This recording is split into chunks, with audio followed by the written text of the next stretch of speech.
आर्या श्रीमती दुलारी Singh college के YouTube channel पर आप सबका स्वागत है। मैं आपको बीएड सेकेंड सेमेस्टर विज्ञान वर्ग के छात्रों के लिए जीव विज्ञान शिक्षण पढ़ाऊंगा।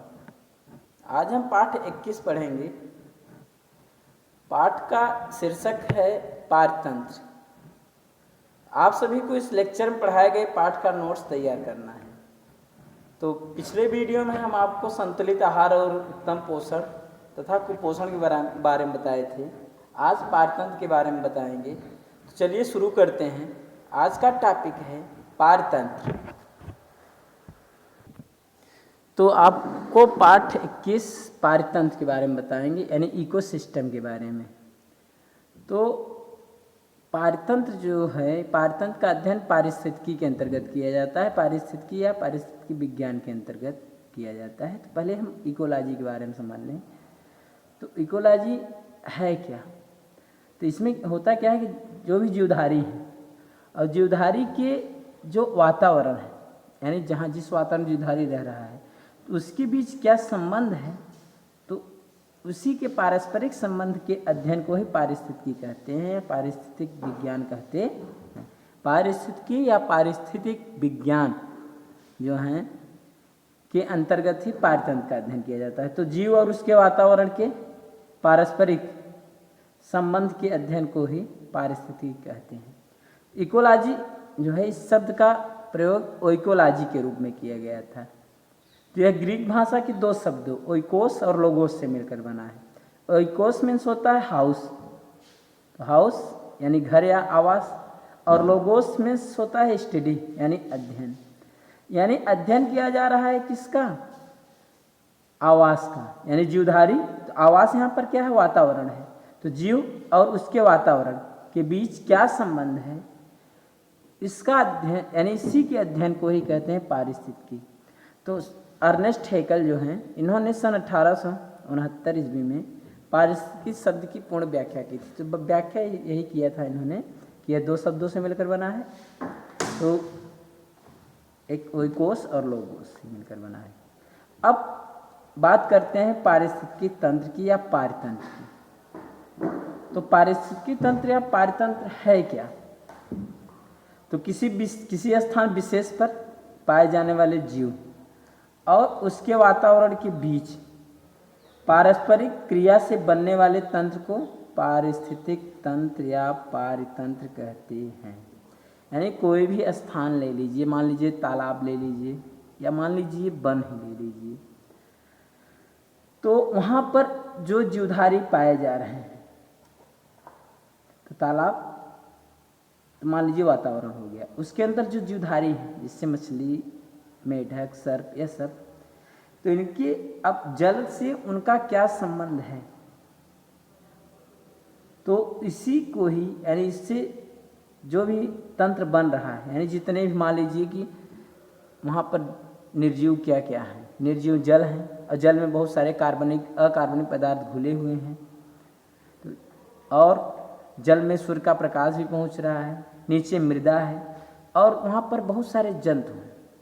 तो जंतु में मछली, मेढक, सर्प, परभक्षी, चिड़िया, अब इन सब का से जो तंत्र बन रहा है, तो इन सब से, यानी इन सब के समूह को ही आप पारतंत्र कह सकते हैं या पारिस्थितिक तंत्र कह सकते हैं।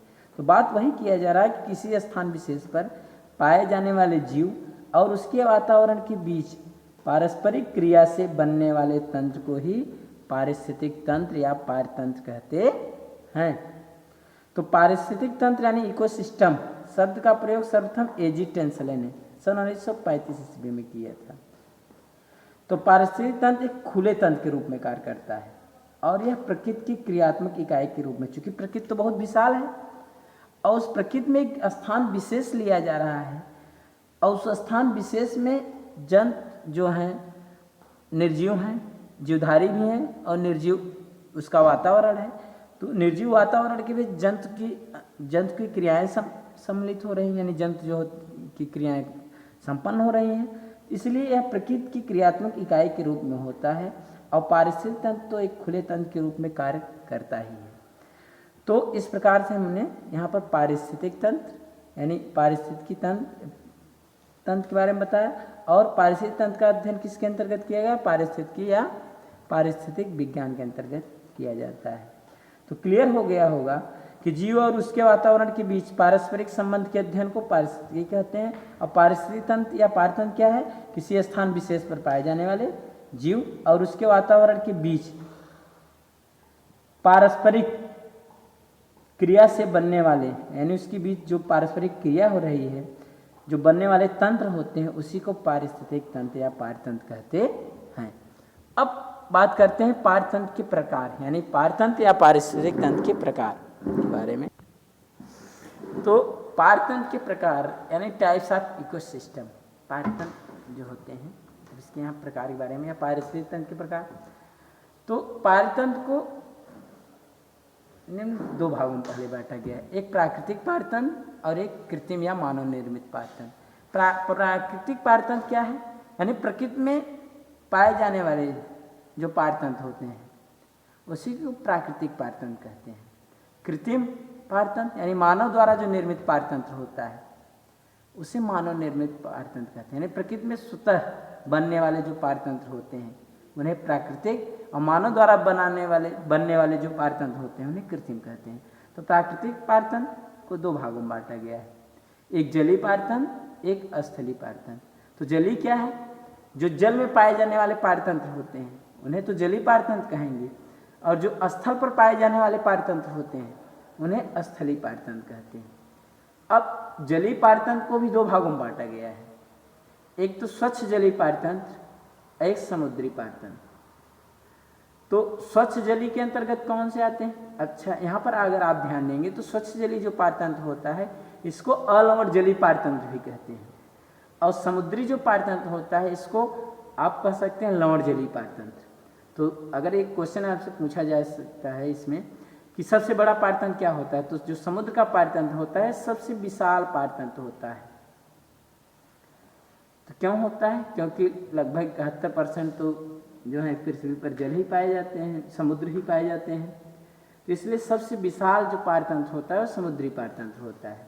अब बात करते हैं स्वच्छ जलीय पारतंत्र यानी अलवण जलीय पारतंत्र जो है ये दो प्रकार के होता है। एक तो बहते जल का पारतंत्र होता है, एक रुके जल का पारतंत्र होता है। स्वच्छ जलीय में दो भागों में बांटा गया है, बहते जल का और रुके जल का। तो बहते जल में एक नदी का पारतंत्र आता है और दूसरा झरने का पारतंत्र, चूंकि इसके जल जो होते हैं बहते हुए रहते हैं। और रुके जल के पारतंत्र में आता है तालाब का पारतंत्र और झील का पारतंत्र। अब स्थलीय पारतंत्र की बात करते हैं। जो स्थल पर पाए जाने वाले पारतंत्र को स्थलीय पारतंत्र कहेंगे। तो स्थलीय पारतंत्र को तीन भागों में डिवाइड किया गया है, एक तो घास के मैदान का पारतंत्र, दूसरा वन का पारतंत्र और तीसरा मरुस्थल का पारतंत्र। अब यहाँ पर हम वन के पारतंत्र को निम्न चार भागों में डिवाइड दिखाए हैं, बांटे हुए दिखाया गया है।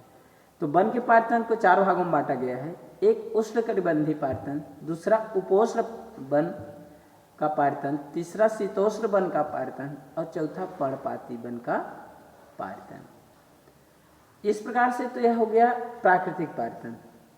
अब कृत्रिम पारतंत्र या मानव निर्मित पारतंत्र जो होते हैं, जो मानव द्वारा बनाए जाने वाले पारतंत्र होते हैं, मानव द्वारा निर्मित पारतंत्र को कृत्रिम या मानव निर्मित पारतंत्र कहेंगे। जैसे यहाँ पर दिया है कृषि भूमि, जो खेती करने वाला भूमि होता है वह भी तो एक पारतंत्र के रूप में ही होता है, क्योंकि वहाँ पर भी जीवधारी पाए जा रहे हैं। जिससे मान लीजिए जो भी खेत में उगे हुए हैं फसल वह भी, और खेत में जीव जंतु भी छोटे मोटे पड़े रहते, केचुआ वगैरह, और मान लीजिए कि वहाँ पर खेत में चूहा है, और निर्जीव वातावरण तो मृदा, मान लीजिए जो सिंचा गया जल है और सूर्य का प्रकाश, तो यह सब अब इनके बीच जो पारस्परिक क्रिया से जो बन रहा है पारतंत्र, तो उसको इसी को कहते हैं पारिस्थितिक पारतंत्र या पारतंत्र। यानी कृषि भूमि भी किसके अंतर्गत आया? मानव निर्मित पारतंत्र के अंतर्गत। और जो जल जीवशाला होती है यानी एक्वेरियम, यह भी चूंकि मानव निर्मित पारतंत्र होता है। बाग बगीचे जिसने मानव ने निर्मित किया है यह भी मानव निर्मित पारतंत्र आता है। तो बाग बगीचे में भी जीवधारी होते हैं और निर्जीव वातावरण होता है। तो इस प्रकार से पारतंत्र के प्रकार हमने आपको बताया। अब बात करते हैं कि पारतंत्र की संरचना के बारे में।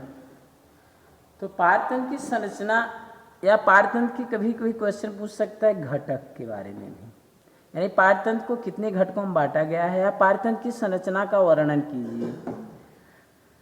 तो पारतंत्र को या पारिस्थितिक तंत्र को निम्न 2 घटकों में बांटा गया है। या पारतंत्र की संरचना को निम्न 2 भागों में बांटा गया। अगर संरचना पूछेगा तो आप संरचना के तौर से देंगे, और घटक पूछा है तो घटक के तौर से देंगे। तो पारतंत्र की संरचना को निम्न 2 भागों में बांटा गया है। पारतंत्र को घटक को निम्न 2 भागों में बांटा गया है। पहला अजैविक घटक और दूसरा जैविक घटक। अजैविक मीन्स होता है नहीं, जैविक मतलब जीव। तो जो जीव न हो तो जीव कौन नहीं, निर्जीव नहीं। तो यानी अजैविक घटक के अंतर्गत निर्जीव वातावरण आता है और जैविक घटक के अंतर्गत समस्त जीवधारी आते हैं। तो क्लियर होगा कि पारतंत्र को निम्न 2 घटकों में डिवाइड किया गया, एक अजैविक घटक और एक जैविक घटक। अजैविक घटक के अंतर्गत निर्जीव वातावरण, जैविक घटक के अंतर्गत जीवधारी आते हैं। अब इस अजैविक घटक को 3 भागों में बांटा गया है, यानी इस अजैविक घटक के अंतर्गत या इस अजैविक घटक को निम्न 3 भागों में डिवाइड किया गया है। अजैविक घटक जो होते हैं निम्न 3 प्रकार के होते हैं, अकार्बनिक पदार्थ, कार्बनिक पदार्थ और जलवायवीय कारक। अकार्बनिक पदार्थ के अंतर्गत यानी कहने में जो भी अजैविक घटक हैं पारतंत्र में, उसमें से जो अकार्बनिक पदार्थ होते हैं, तो कौन कौन से अकार्बनिक पदार्थ होते हैं?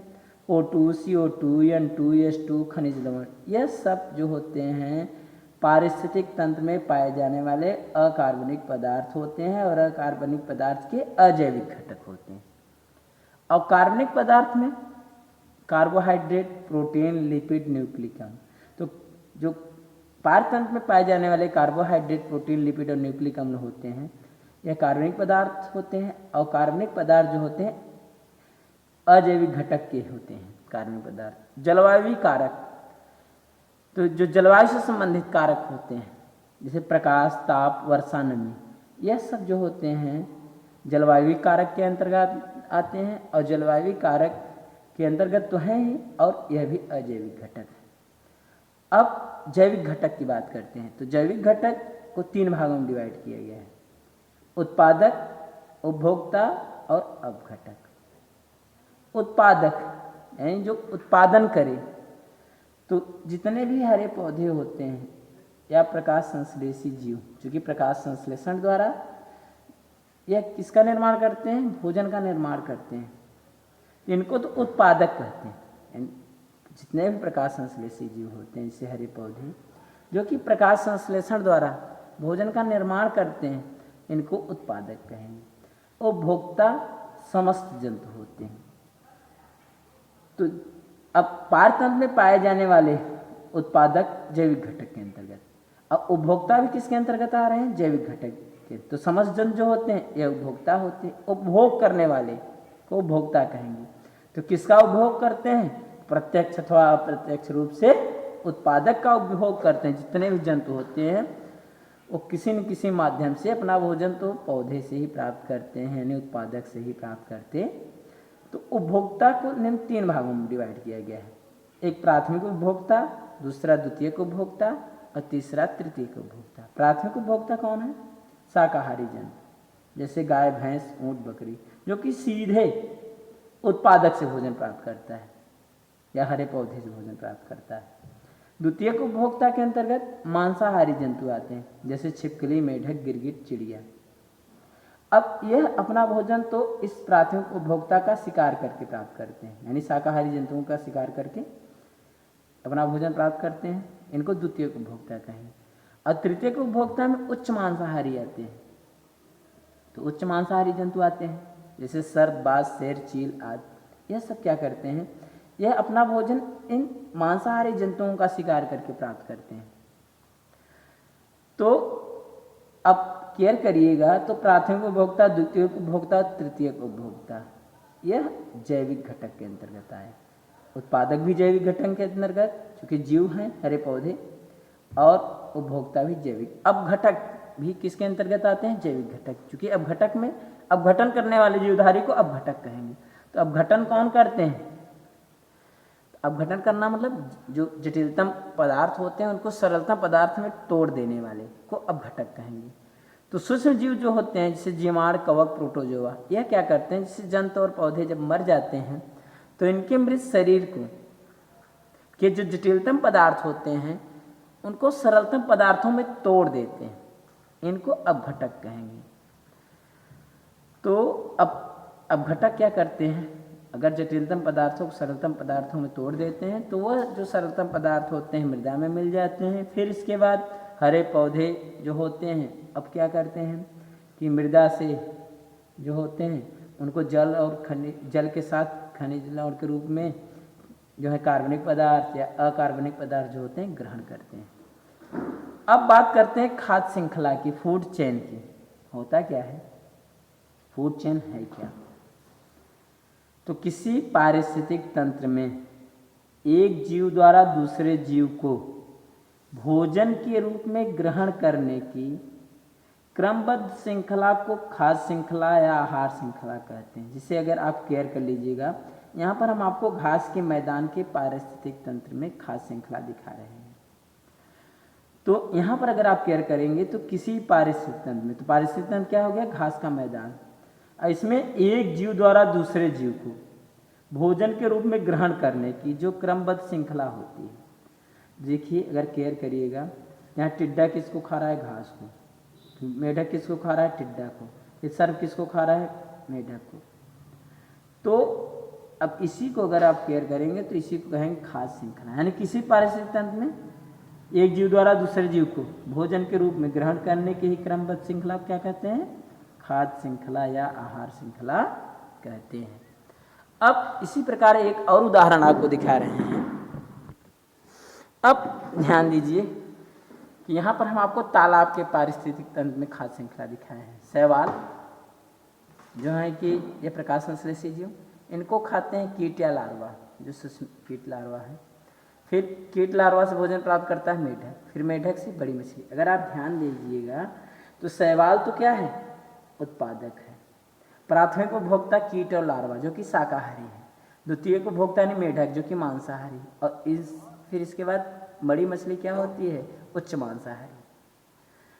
तो आपको पारितंत्र किसका दिखाया है? पारितंत्र या पारिस्थितिक तालाब का पारिस्थितिक तंत्र।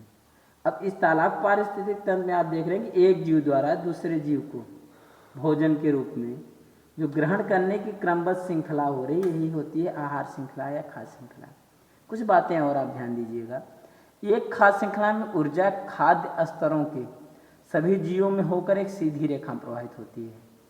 अगर आप ध्यान दीजिएगा तो ऊर्जा जो होती है एक खाद्य स्तरों के रूप में एक सीधी रेखा प्रवाहित हो रही है। यानी पहले क्या हुआ? शैवाल क्या किया कि यह ऊर्जा का निर्माण किया। यानी चूंकि जो सूर्य के प्रकाश की जो विकिरण ऊर्जा थी उसको रासायनिक ऊर्जा में परिवर्तित कर ली। अब यहाँ से वह ऊर्जा इस कीट और लार्वा में भोजन के रूप में आया, फिर यहाँ से ऊर्जा फिर इसमें आया, फिर यहाँ से ऊर्जा इसमें आया, यानी बड़ी मछली में आया। तो सभी जीवों में होकर एक सीधी रेखा प्रवाहित होती है। इस बात को नोटिस करने वाली बात है कि एक खाद्य श्रृंखला में ऊर्जा खाद्य स्तरों के रूप में सभी जीवों में होकर एक सीधी रेखा।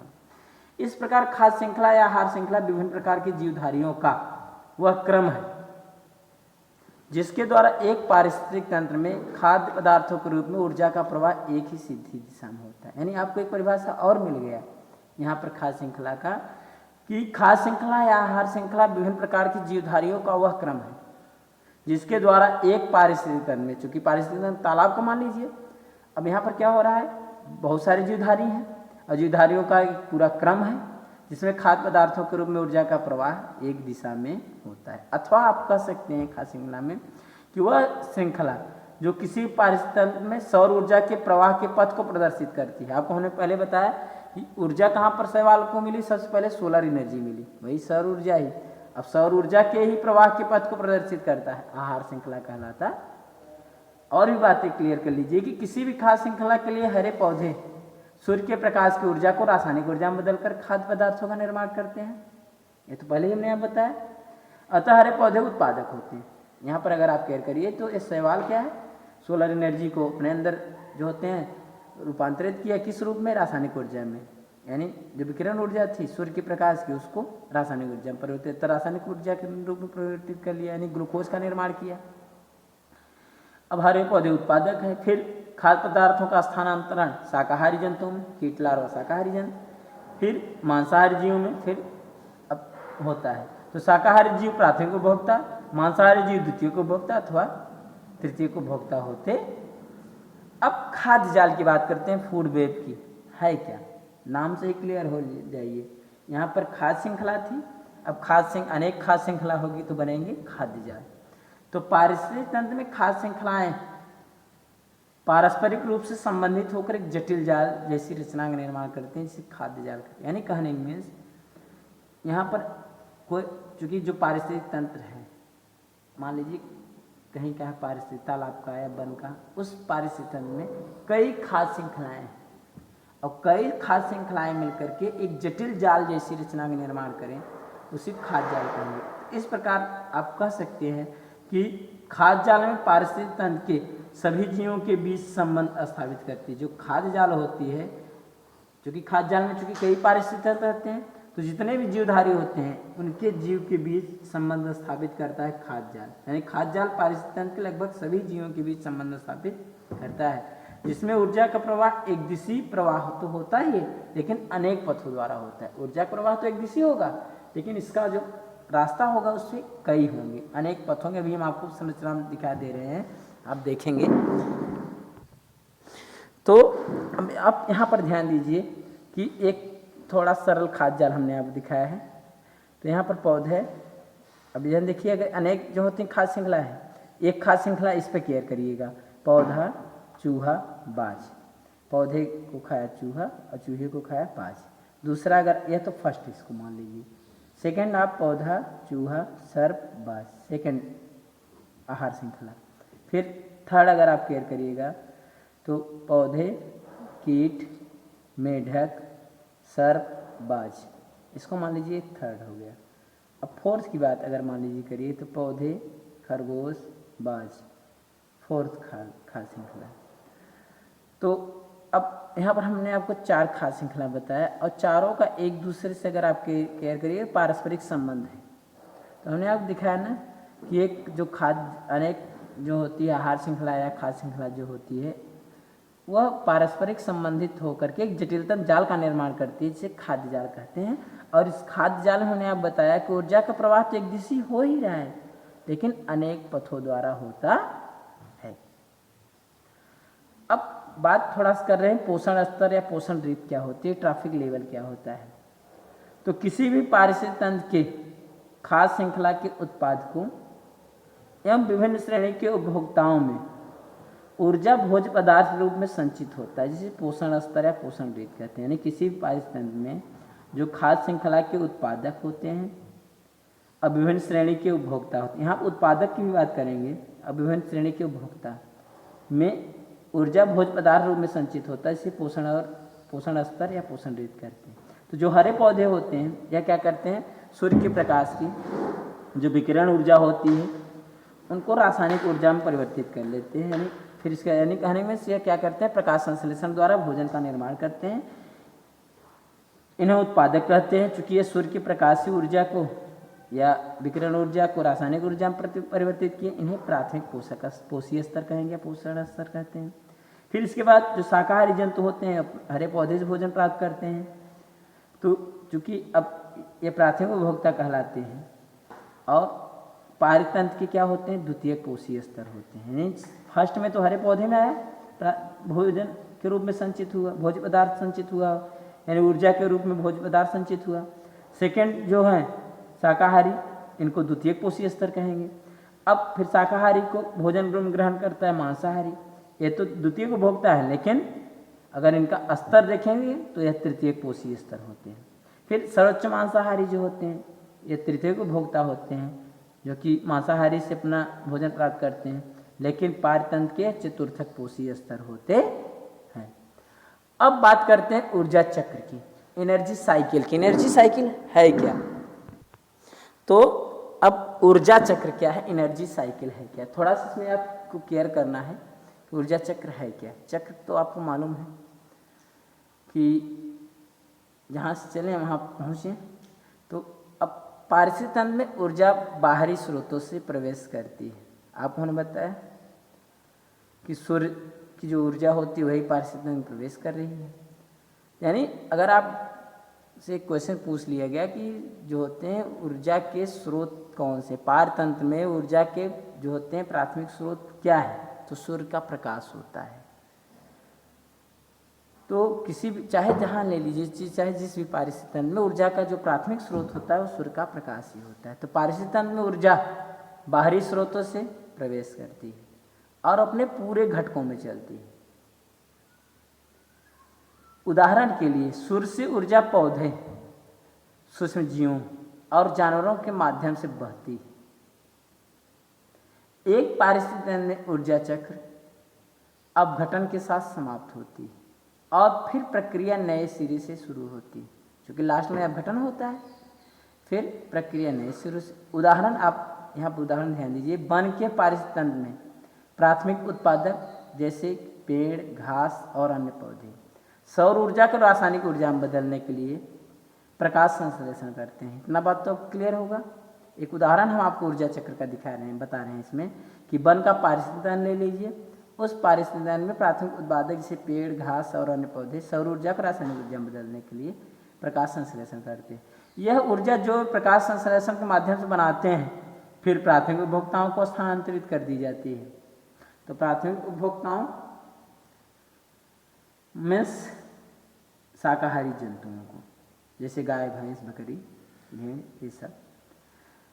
फिर प्राथमिक उपभोक्ताओं से द्वितीयक उपभोक्ताओं को स्थानांतरित कर दी जाती है। तो द्वितीयक उपभोक्ता कौन से होते हैं? तो द्वितीयक उपभोक्ता जो कि शाकाहारी यानी प्राथमिक उपभोक्ताओं का शिकार करके भोजन प्राप्त करते हैं, जैसे भेड़िया हो गया, सियार हो गया। तो यह क्या होते हैं? मान लीजिए सर्प भी हो गया, तो यह द्वितीय उपभोग, मेढक कर सकते हैं। अब तृतीय, फिर इसके बाद द्वितीय उपभोक्ताओं से तृतीय उपभोक्ताओं में स्थानांतरित होती है। तो अब होगा क्या कि तृतीय उपभोक्ता कौन है? तृतीय यानी उच्च मांसाहारी। तो जिससे मान लीजिए कि यहाँ पर शेर है, फिर चीता, फिर जो है मोर, यह क्या होते हैं? तृतीय उपभोक्ता होते हैं, उसमें स्थानांतरित। जब इन जीवों की मृत्यु हो जाती है तो यानी जंतु और पौधे मृत्यु, इनके मृत शरीर को सूक्ष्म जीव क्या करते हैं? अपघटित करके यानी जटिलतम पदार्थों को सरलतम पदार्थ में बदल कर देते हैं और वो सरलतम पदार्थ जो होते हैं मृदा में मिल जाते हैं। तो इस चक्र के प्रत्येक चरण गर्मी के माध्यम से कुछ ऊर्जा खो जाती है। जब यह चक्र चलता रहता है तो काफ़ी ऊर्जा तो गर्मी के माध्यम से वातावरण में चली जाती है। तो उत्पादकों के साथ रासायनिक ऊर्जा में और सौर ऊर्जा के स्थानांतरण के साथ चक्र फिर से शुरू होता है। तो इसी को ही ऊर्जा चक्र कहते हैं। यानी चक्र के प्रत्येक चरण में गर्मी के माध्यम से कुछ ऊर्जा खो जाती है और उत्पादकों के साथ रासायनिक ऊर्जा में और सौर ऊर्जा के स्थानांतरण साथ चक्र फिर से ही शुरू होता है। यही ऊर्जा चक्र कहलाता है। तो इस प्रकार से आज हम आपको जो है पारतंत्र के बारे में बताए। तो आशा करते हैं आज का ये वीडियो आपको अच्छे से समझ में आ गया होगा और आप इसे अच्छे से तैयार भी कर लेंगे। अगले वीडियो में हम आपको प्रदूषण के बारे में बताएंगे। तब तक के लिए धन्यवाद।